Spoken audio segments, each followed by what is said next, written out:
So if this is a well-functioning enzyme reacting with a substrate, enzyme-substrate complex, and then here's the enzyme, sometimes for good or for bad, we have enzymes get inhibited. So we're going to look at two ways to inhibit or stop an enzyme from acting.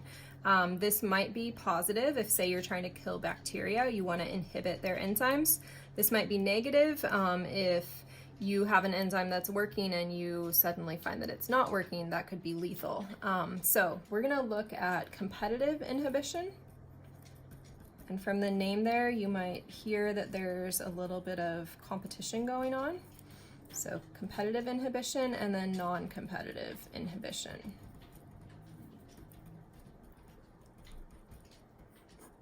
All right, if we were on campus, this would be competitive, like if you were all fighting for seats in the room, there's a little bit of competition there.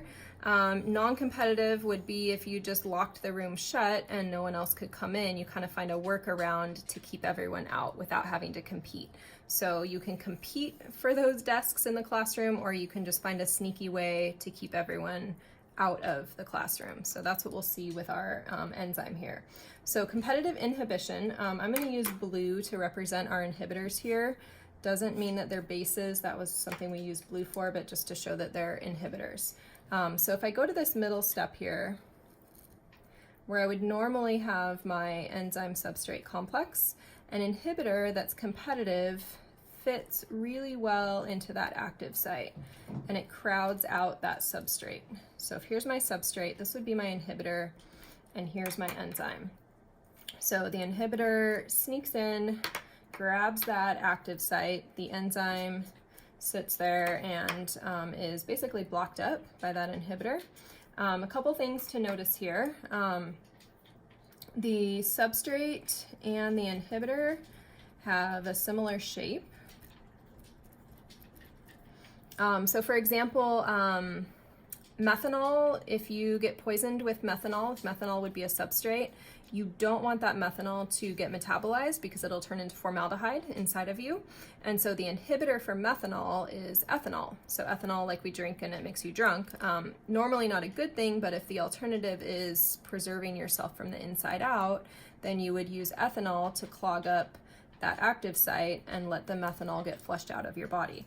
So the substrate and the inhibitor, say the methanol and the ethanol, have a similar shape. They both go to the active site. And there is a bit of competition here.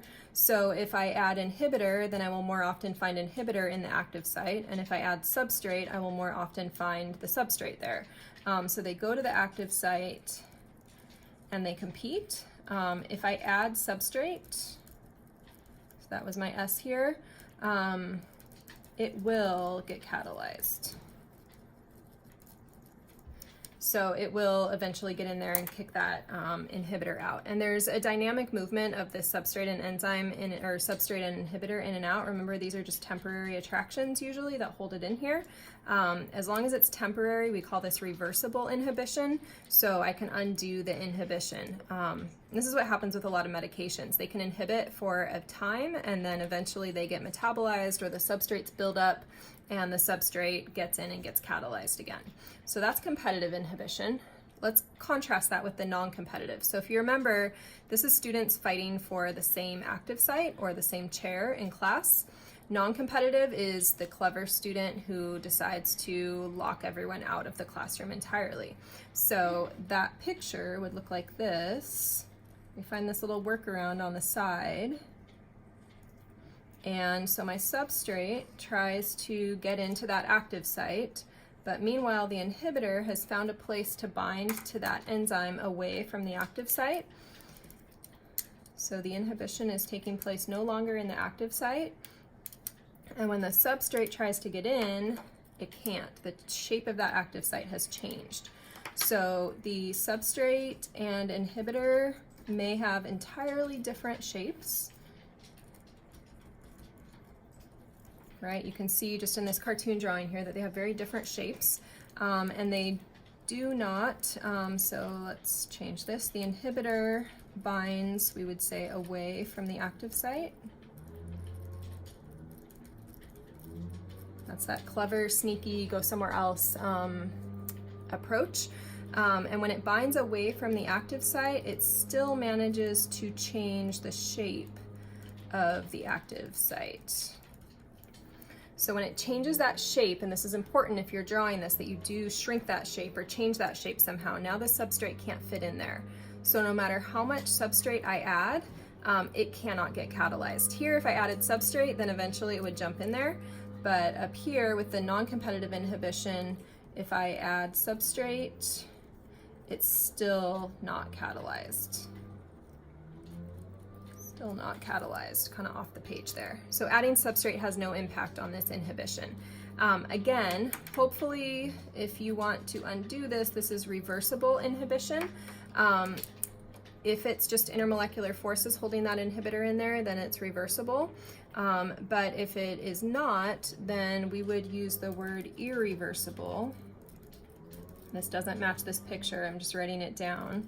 And irreversible inhibition is always going to be covalent bonds. So that would be where we lock in and you can't ever undo that inhibition. This is what some of our poisons do, like nerve gas, irreversibly inhibits some of your enzymes. And so irreversible is bad if you're experiencing nerve gas.